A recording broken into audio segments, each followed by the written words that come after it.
नमस्कार, मैं राखी कुमारी आदित्य प्रकाश Jalan teacher training college से बीएड फर्स्ट ईयर सत्र 2019 से 21 के सिलेबस के आधार पर course 2 contemporary India and education, जिसका अर्थ है समसामयिक भारत और शिक्षा के अंतर्गत आज मैं सार्वभौमिकरण शिक्षा का अध्ययन पर प्रकाश डाल रही हूँ।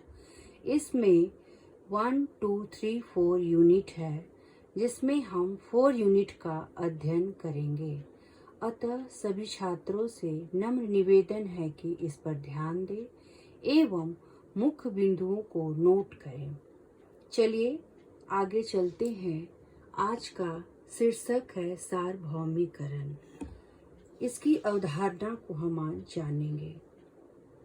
जैसा कि हम जानते हैं कि हमारे गणतंत्र के प्रारंभ से ही सभी के समान अवसरों के प्रावधान के माध्यम से सामाजिक ताने बाने के सुदृढ़ीकरण होते सार्वभौमिक प्रारंभिक शिक्षा की भूमिका को स्वीकार किया है। इसके अभाव में व्यक्ति, समाज, राज्य, राष्ट्र वांछित प्रगति नहीं कर सकता।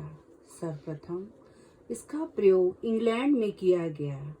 इंग्लैंड में प्राथमिक शिक्षा अनिवार्य एवं निःशुल्क किया गया। उसी के आधार पर भारतीय संविधान के अनुच्छेद 45 में निर्देश है कि राज्य संविधान लागू होने के समय 10 वर्ष के अंदर 14 वर्ष तक की आयु के बच्चों को शिक्षा अनिवार्य एवं निःशुल्क की व्यवस्था कराई जाए। जैसा कि हम जानते हैं, अंग्रेजी भाषा में यूनिवर्स शब्द का अर्थ विश्व, दुनिया या संसार से होता है।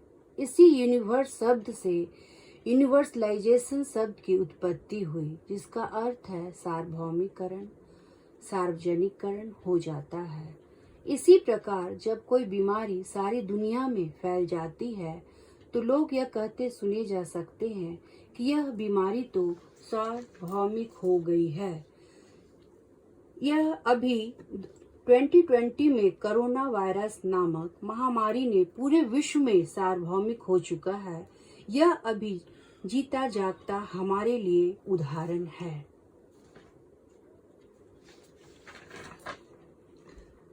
प्राथमिक शिक्षा के सार्वभौमिकरण का अर्थ प्रारंभिक स्तर तक निःशुल्क शिक्षा प्रदान करना है। विकसित तथा अधिक विकसित देशों में निःशुल्क शिक्षा का अर्थ फीस न होना, निःशुल्क पुस्तकें तथा कॉपी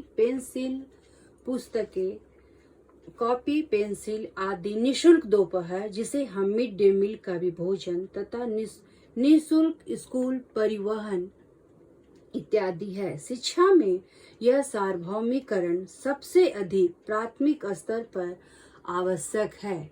प्राथमिक स्तर पर शिक्षा के सार्वभौमिकरण का अर्थ है कि 6 से 14 वर्ष के आयु समूह के सभी बच्चों को कक्षा 1 से 8 तक के बच्चों का शिक्षा उपलब्ध कराना। सार्वभौमिकरण का तात्पर्य सबके लिए शिक्षा की आवश्यकता है। इसलिए है कि शिक्षा को मानवीय संसाधन के विकास का में प्रमुख स्थान है। इसकी अवस्थाएं या स्टेज 4 हैं, जिसके कारण सार्वभौमिकरण शिक्षा में ये समाहित हैं। विद्यार्थी इसमें समाहित होकर अध्ययन करते हैं, जिसके लिए अनिवार्य किया गया है 100% सुविधा। 100% सुविधा के अंतर्गत 6 से 14 वर्ष के आयु के वर्ग के 100% बच्चों को कक्षा 1 से 8 तक शिक्षा सुविधा सुलभ कराना। दूसरा है 100% नामांकन। 6 से 14 आयु वर्ग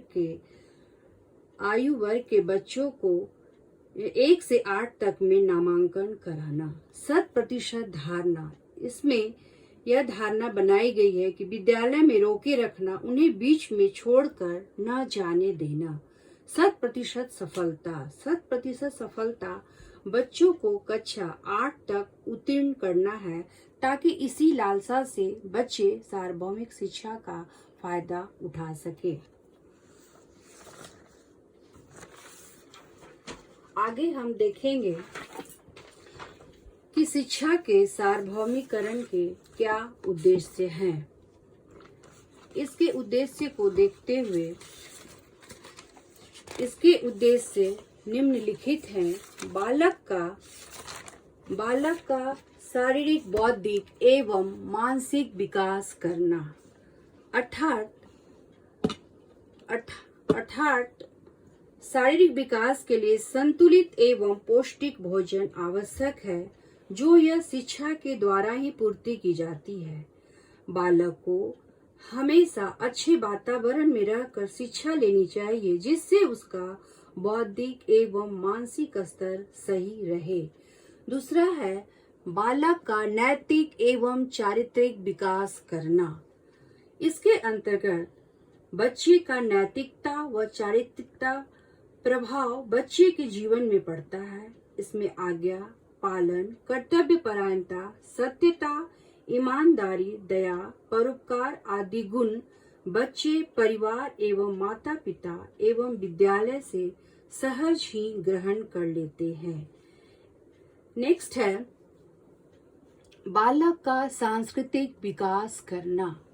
सांस्कृतिक विकास का तात्पर्य है कि हमारा भारतीय समाज जो है परंपरागत समाज है। बालक परिवार में ही रहता है, सीखता है और उसी के रहन सहन तथा व्यवहार के तरीके को सीखता है।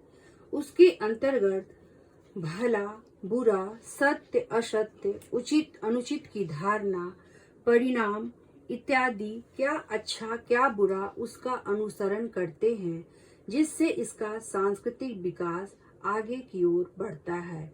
समूह में व्यक्ति में संस्कृति चेतना का विकास होता है। संस्कृति हम आप लोगों को पहले भी पिछले कक्षाएं में बता चुके हैं कि संस्कृति क्या है। एक सीखा हुआ व्यवहार है जो ये पीढ़ी दर पीढ़ी हस्तांतरित होता है। नेक्स्ट है बालक का व्यक्तित्व का सर्वांगीण विकास करना। बालक का व्यक्तित्व का सर्वांगीण विकास कैसे किया जाता है? इसमें बालक शिक्षा के द्वारा सत्यम शिवम एवं सुंदरम का अनुभव करके आत्म साक्षात्कार करता है। नेक्स्ट पॉइंट है उसमें सामाजिक कुशलता विकसित करना।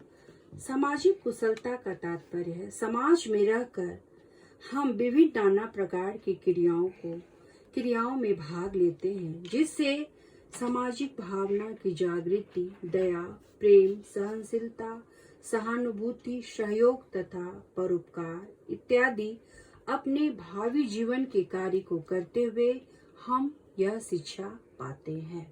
नेक्स्ट है उसमें विवेकपूर्ण भिन्नता क्षमता का विकास होना।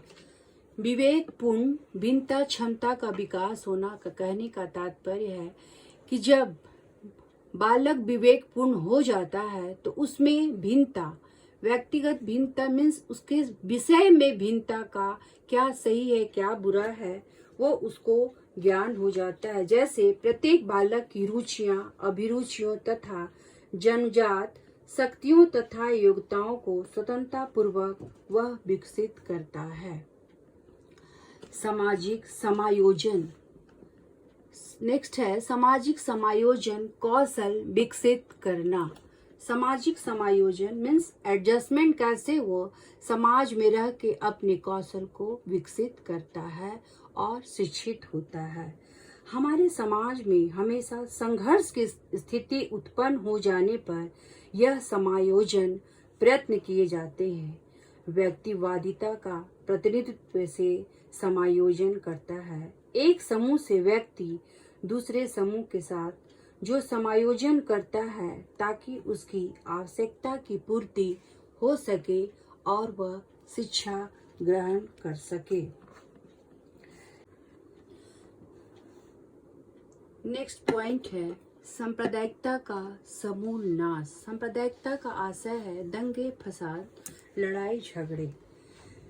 पंडित नेहरू के शब्दों में सांप्रदायिकता को मैं भारत का सबसे बड़ा शत्रु मानता हूँ। हम सभी को सांप्रदायिकता नष्ट करने के लिए पूरी शक्ति लगा देनी चाहिए। ऐसी शिक्षा में जाति, धर्म, क्षेत्र, भाषा इत्यादि को न देखते हुए हर वर्ग के लोग यह शिक्षा पा सकते हैं।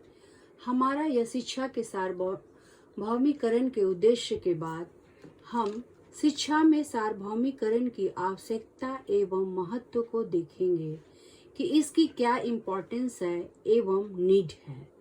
वर्तमान समय में शिक्षा के सार्वभौमिकरण की आवश्यकता एवं महत्व के निम्न कारण है। पहला है, शिक्षा में सार्वभौमिकरण साक्षरता के प्रसार में सहायक है। कैसे शिक्षा के प्रसार में सहायक है, इसके अंतर्गत पहले हम ये जान ले कि प्रारंभ में शिक्षा एक जैविकीय आवश्यकता के रूप में विकसित हुई। चूंकि मानव अपनी मूल प्रवृत्तियों की जन्मजात कमजोरियों के बावजूद स्वयं को जोखिम रखने तथा अपना विकास सने सने करने में सक्षम हो सका, अतः वातावरण में निरंतर संघर्ष करते रहते हुए उसे जीना सीखा और क्रमशः सामूहिक प्रयासों के लिए अपना एक समाज गठित किया।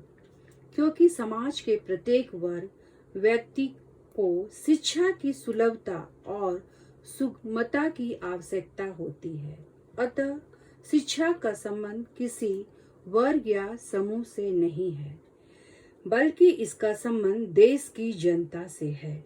उसी के अंतर्गत शिक्षा के सार्वभौमिकरण साक्षरता के प्रसार में कैसे सहायक है, ये हम जानेंगे कि साक्षर उस व्यक्ति को कहा जाता है जो किसी भाषा को पढ़ लिख सकता है, समझ सकता है।